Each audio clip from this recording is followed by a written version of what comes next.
Okay.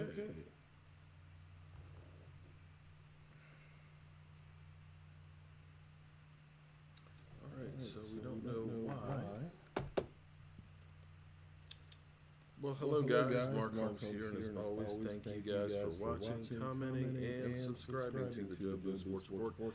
Without you guys, this literally does not work. Having some Jobu's having some real technical difficulties. Let's see where this went.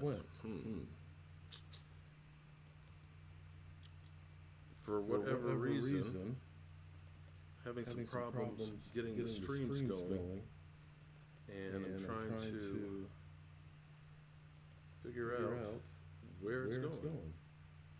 Okay. Says we're live. Are we live? Or is it Memorex? Let's see. I guess we actually are right. Okay. What I am doing is I'm actually trying to check the system here and make sure that we're okay for live streaming tonight. I've had some issues with getting on, so before I get to the bar, I want to make sure that we are working and functioning and so forth. So if you guys can let me know how everything sounds and how we're doing and so on, it would be good. You got an echo? Okay. This is why we're doing a test. So let's see. We got an echo, so it's because the Mevo 3 is on. There we go. Hopefully that takes care of the echo. Hello, friends. Mark Holmes here. Trying to get all see. Everything here is actually going to have to go on the road. So I'm trying to test it out before we go over to Lucky's. This is literally basically a studio on the go. So I've actually gone through my table over here. Got a plug that's built into it so I can plug everything in here.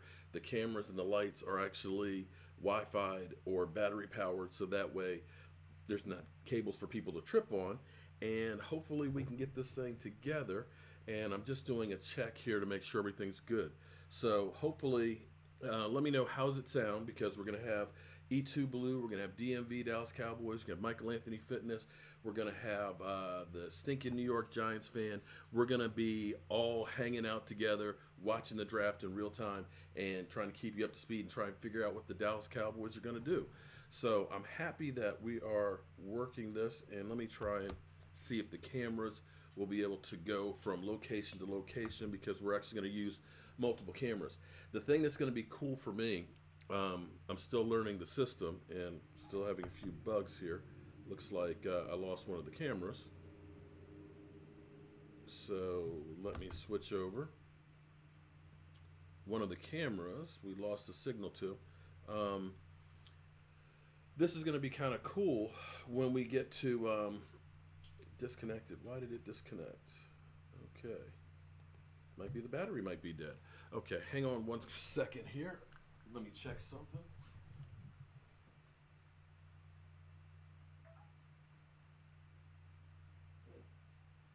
Okay. This is why we do this, to make sure that everything is good to go ahead of time. So, I want to make sure that I'm good to go.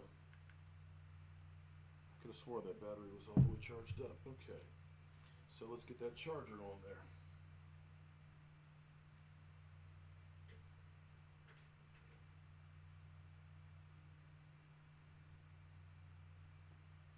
Okay, so let's see if that other camera comes back up. This is basically a test run here to find out if we are good to go or not. And let's see if it comes back here.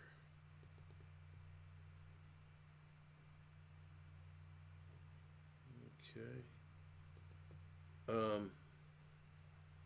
Volume's kind of low. Okay, let me see about turning that up for you guys. I got to remember how to do this to make sure the gain. Let's turn the gain up a little bit. See if that'll take care of it. Hold on. Let me do something here.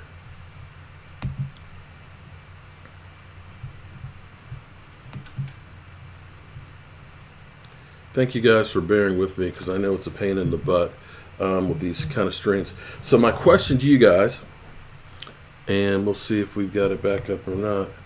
Oh, it's doing it again. Okay. Evo is having some issues today. Let's see if we can get this thing restarted. Sounds better. Okay. Boy, this sucker's hot.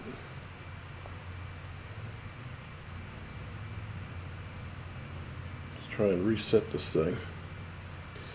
Hi, John Holmes. Sounds better. Okay, yeah, so I just needed to turn that up.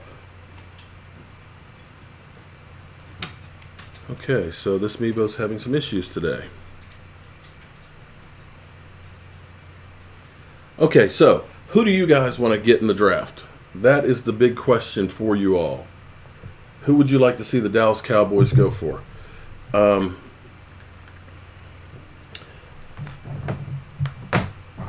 me check out something else here. Got to make sure that we're going to be ready to go. For some reason, that Mevo is running hot. And we don't want it to overheat. But let's see. Let's charge this battery up. Okay, cool. So we'll charge up that battery. Taylor Rapp. Okay. Juan Thornhill. Here's what's interesting is Juan Thornhill seems to be a guy that the Dallas Cowboys are definitely interested in big time. I say that because, generally speaking, the Cowboys don't really hide a whole lot of stuff. They pretty much let you know what they're going to do ahead of time. And they were really interested, I heard the day of, with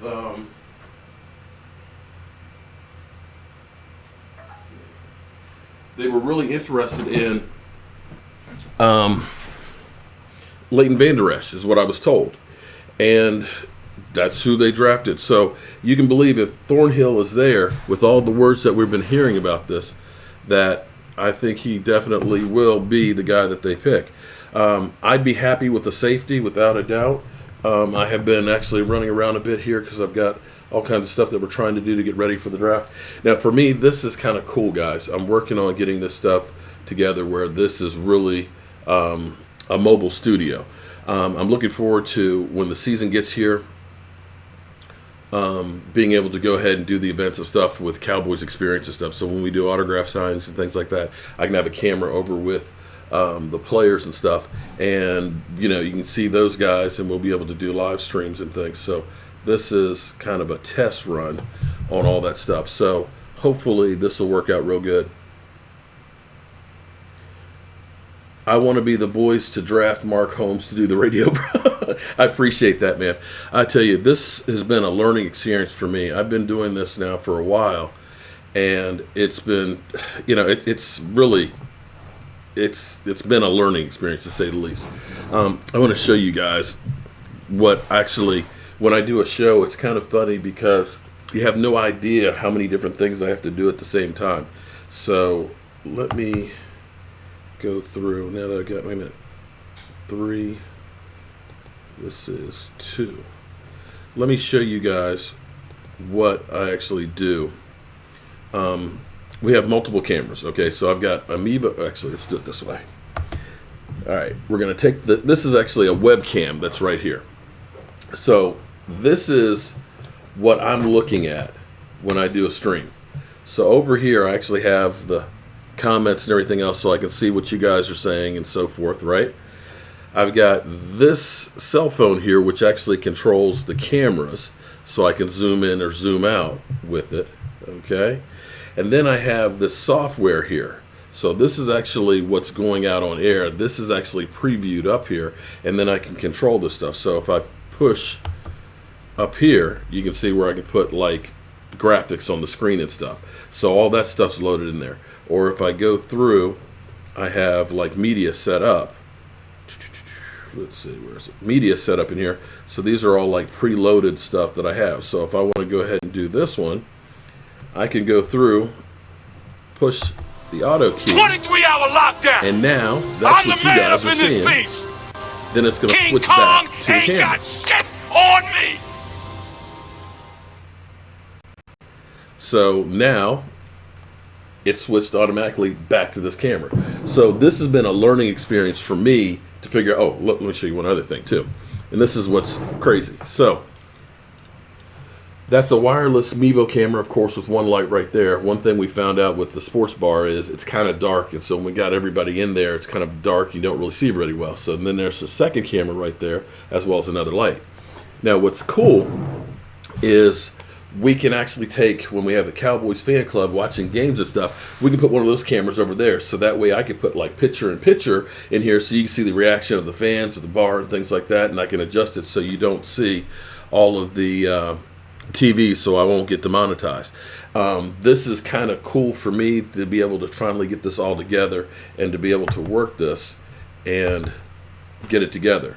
So, right, so there's a lot of stuff that you can do with this, and it's not typically that you have the person who's live streaming, who's actually running all the board stuff here, but it's actually, okay, truth of the matter is, I suck at computers. I am terrible with computers. I got to realize that I got to go with the light that's on, which is a camera over here. But I've been able to learn it, basically trial and error. So it's kind of coming along. It's finally getting there where I'm able to start doing this more and more. The problem is when something happens, I kind of get a hiccup, and it's kind of like I don't know what to do. But I'm excited about tonight because what all I really need is to master my. Is the audio okay at that level right now? Now the sound that I'm getting over here is I'm peaking perfectly. If it's not, let me know. And that's, again, all that stuff comes with time.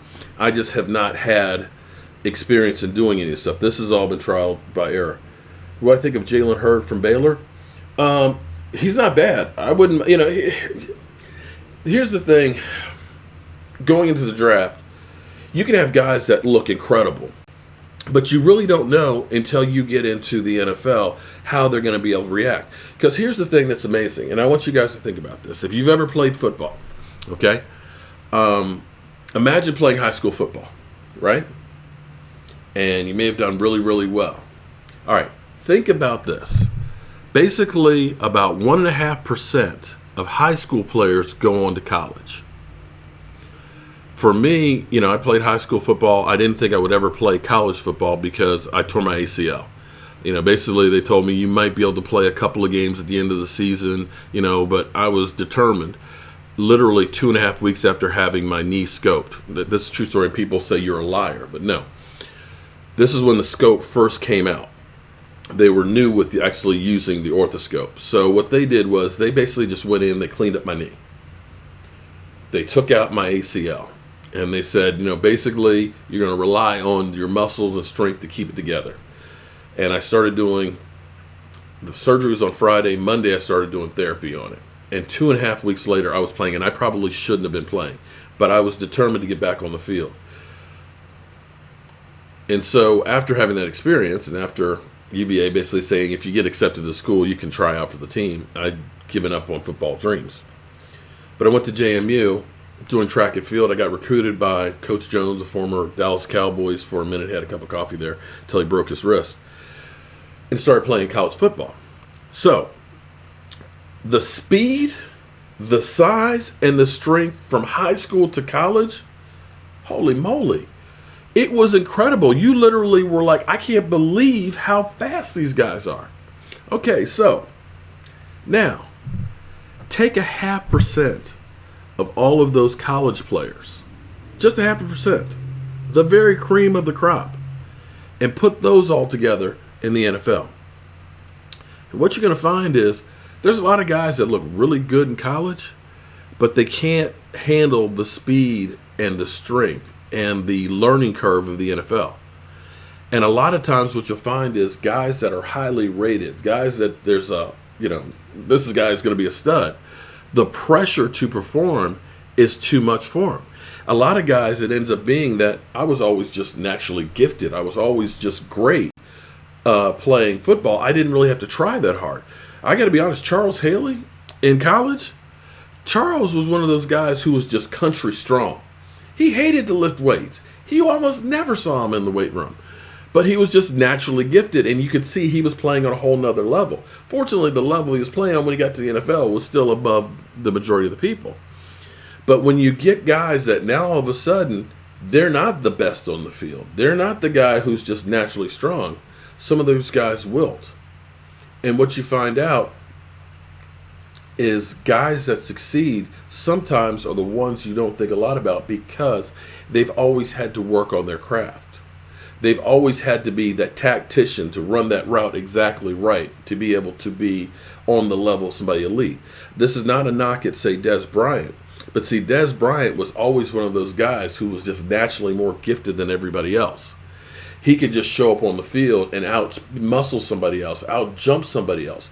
But what happens as you get older is you start to slow down. You can't muscle people like you used to. You start to have aches and pains, and that's where technique comes in.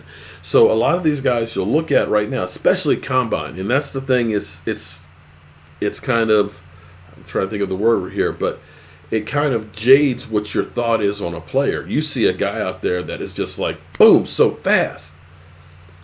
You see a guy that's, doing the pressing. He's blowing all these things away. He's just jumping out of the building. But then they get to the NFL, and it's not the same. Because the drills you do at the combine are like taking the SAT. You may have done great on the SAT, but you'll probably never see any of the questions that were asked on the SAT ever again in your life. And that's what the combine is to playing football. So the draft starts today at 8 p.m. We're going to be at Lucky's. I'm going to probably head over there about 5 o'clock so I can set everything up because I've got to unpack this stuff. I'm actually really proud that what I've been able to do now is I've been able to pare this down. So it's a lot less to carry. Basically, the computer, the cameras, the microphone, all this stuff basically all goes into one case. And then it's just a matter of having the tripods, the lighting bags, and then the table. But I got to tell you, for what we're able to do with this is actually pretty kind of cool with minimal usage. So I'm going to try and go ahead and load up a few more things here into the system so that way you guys will be able to just do this.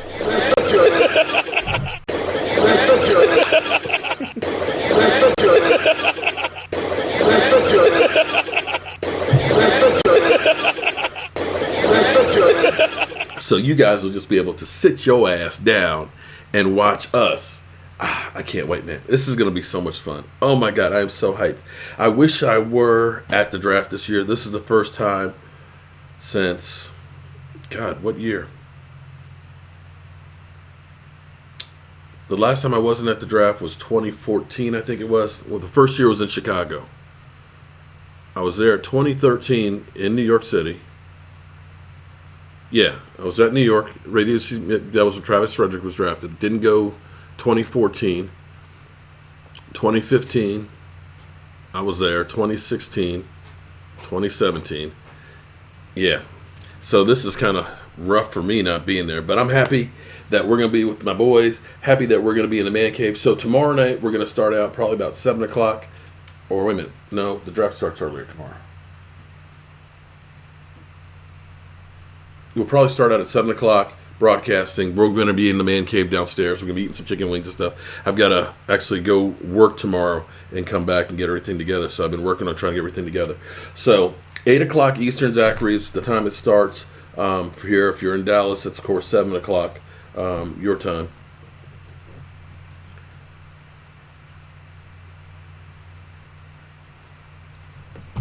Gabe, be safe, buddy. Oh, Morris Claiborne. Oh my God. And that's the crazy thing, that a lot of times we always think about, this player is going to be a stud and everything else. Remember, and it wasn't just the Cowboys, but everybody thought that Morris Claiborne was the best defensive player in the NFL. And, that was one of those times that I kind of think that the Cowboys, and Stephen Jones admitted it, that they were surprised that he was still on the board. And I don't know that they had done that much homework on him to really know what kind of player he was going to be. And it ended up being that he was not that guy. He just could not stay healthy. And it was right out of the box. He ended up having the hurt wrist and couldn't, practice that first year. And it just was one of those ones that just never, ever came through. In the history of our Cowboys, I think this is only the 4th time that we haven't had a first-round draft pick. And that, I know when we traded for Joey Galloway was one of them. And I think Roy Williams was this. Actually, Joey Galloway was 2 of them. The other one was Roy Williams. And that draft after Roy Williams may go down as the worst draft that the Dallas Cowboys ever had, because literally, this is how insane it is. Our rookie class this year had over 3,600 snaps, which is great because that means your guys have gotten plenty of experience. We're a very young team, but the guys that we have aren't like, been sitting on the bench and things like that. They have played a lot of time. Our 2009 draft was so bad. How bad was it? It was so bad that literally they had less than 3,000 snaps for their whole career, all the guys that we drafted in 2009. Within 3 years, everybody that was drafted was out of the NFL. And that, my friends, is when the Dallas Cowboys started to wake up and realize, after 8-8, 8-8, 8-8, the reasons why you can point back to that draft, because we weren't doing jack crap in that draft. Now, I know there's a lot of Cowboy fans out there that are still pissed off at our team. They say we suck and everything else. But I want you to think about this. 2014, NFC East champions. 2016, NFC East champions. 2018, NFC East champions. 3 out of the last 5 years, the Dallas Cowboys have won our division. 3 out of the last 5 years, we have won our division. We have had 3 seasons with winning records. Now, the problem, of course, is not having the playoff success. I get that. But to be able to run, you first got to be able to walk. And we have been able to take care of business in our division. The other thing that we've been able to start doing more and more, a lot of those past years, the Cowboys would always feast on the teams that were below 500, but their record against teams that were with winning records stunk. We've starting to change that. Last year, we did better and better with that. We started beating some teams that had winning records, playoff teams and things, the New Orleans, the Philadelphia Eagles and things, and getting there. And with this group of guys who are young and hungry, that are out there actually working every single day, now that are healthy, it's going to bode well with being more ready come training camp. Last year at training camp, we had so many new guys that were playing in the system that didn't know the quarterback or anything like that. It just took a long time for us to start gelling. Right now, you've got a great group of guys that have experience, that have tasted some winning, have tasted success, that are working together. You got to love it. You have got to love it. So I think I've probably done enough here to at least feel confident that we're going to be able to rock and roll tonight. So let me look at some last questions here before I get off and start packing this stuff up. What I would like to know is, when do we start looking at a replacement for Tyron Smith? His back may not last much longer. Here's a great thing about this draft, at least, the way the Cowboys have actually positioned themselves. The Dallas Cowboys are in a great position because they have basically filled all the holes in.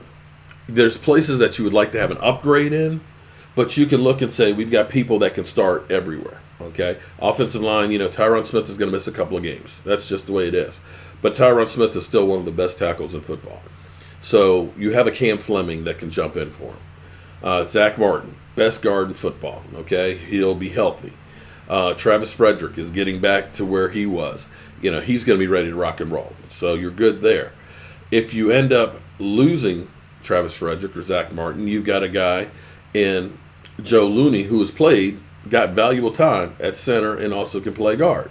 Connor Williams. Connor has now gotten his legs underneath him after his rookie year, has put on some more muscle. He's not going to be a deer with his eyes caught in the headlights. So he's going to be ready to play a lot better than what he's been playing too. And I'm messing up here because I'm looking at the wrong camera. La'el Collins. La'el Collins, I'm going to say something in his defense. I know that Vosh can't stand La'el Collins. But La'el Collins has had what's happened to him that the Dallas Cowboys have done to too many players. Is they have gone through and they've tried to fit a square peg in a round hole. And they keep trying to take a guy and saying, here's what we're going to do with you. We're going to do this. Instead of saying, this guy is a guard, we're going to make you a tackle. And he's gone through 3 different coaches now at offensive line. It's kind of like Byron Jones. Byron Jones, he was a corner. We're going to make him safety. We're going to take him back to corner. We're going to make him a safety. And what you've done is you've made him a jack of both trades and a master of none of them. At some point, you got to say is he's not the guy to be a safety. He is better covering somebody. He's a freak of nature who can jump out of the building, but he's not a headhunter. He is not a guy that you fear when you went across the middle. Xavier Woods has that mentality. There's a totally different field to playing safety than it is playing corner. Corner, you're on an island. It's you and that one guy that you got to basically cover. Safety, I am kind of a hybrid linebacker that this is my yard. And if somebody's coming in my yard, it is my job to take his head off. I have to read the quarterback and understand where he's going with the flow of the football. These are all things that you have to have as a safety. It's totally different than being a corner. That's got to be a scam. You know, you get all these numbers of places you don't recognize. If you get calls, especially get numbers from calls that are from your area code, do one thing. If you answer, wait 5 seconds before you say anything. Because if it is one of those scams or those call forwarding systems, if they don't hear something within 5 seconds, they hang up. Or don't answer, and if it's somebody that really needs to get to you, they'll leave a message. So that's one of those ones I figure, okay. Because the problem is if you do answer and say hello, then you're now on the list of being an active phone number.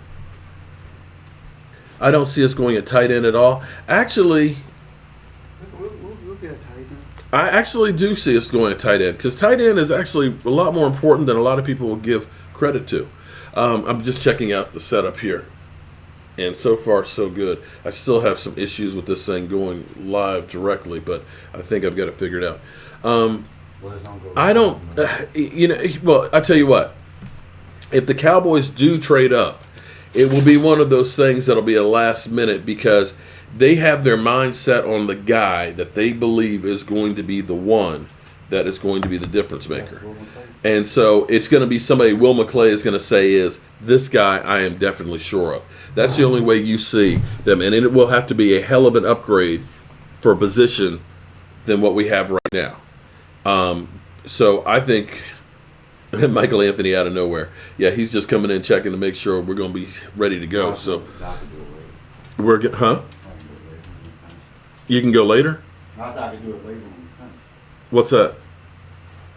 Oh, you're fine. Do you need the computer? No. Oh, okay. Whatever I need to do it take a second. Okay, well, I'm getting ready to end this right now anyway because I need to get cleaned up and get the stuff packed up, ready to go. So, that being said, I need to pack up and get this stuff ready to rock and roll on here. Oh, snap. What's Michael Anthony up? Don't let Byron go. Here's the thing. You know what? Byron Jones isn't going anywhere. Okay? The Cowboys have more than enough money to be able to sign the guys if they really want to keep them. Is the one that's going to probably be traded if they can trade him for something. He's the only one. If you were a Dallas Cowboy fan, you would go for running back and cornerback. No. Not with number 2 pick. No, not with number 2 pick. I would go running back later in the draft. Because all the good running backs. You know, it's funny how everybody says we can't afford people. I remember last year when we were going into last season with only $19 million, and they were like, you can't afford DeMarcus Lawrence and Zach Martin. And it's amazing because we signed both of those guys, and we even brought in some free agents as well. So stop worrying about the money. There's one thing you can count on with the Dallas Cowboys is the Dallas Cowboys are fantastic in being creative when it comes to money. They really are. They can handle it. Don't worry about it. And thus far, what they've been able to actually do, money-wise, has actually been wise. Because getting guys like Robert Quinn and Randall Cobb, what you've done is you've kept those guys hungry. Instead of doing like, let's use the Washington Redskins, for example. The Washington Redskins have more money tied up in cornerback than anybody else in the NFL. The Redskins also have $27 million tied up right now in quarterbacks and are trying to get another one. So they literally have a big chunk of their money tied up for 3 players or 3 positions. And with Landon Collins, and with Josh Norman's the highest paid cornerback in the NFL. Not worth it. The way they did those contracts is they can't get out of them without paying through the nose. Nice guy, though. Same thing with Alex Smith. You know, they're stuck with Alex Smith on the basically paying him this year, next year, and the year after. So they're kind of screwed when it comes to those situations.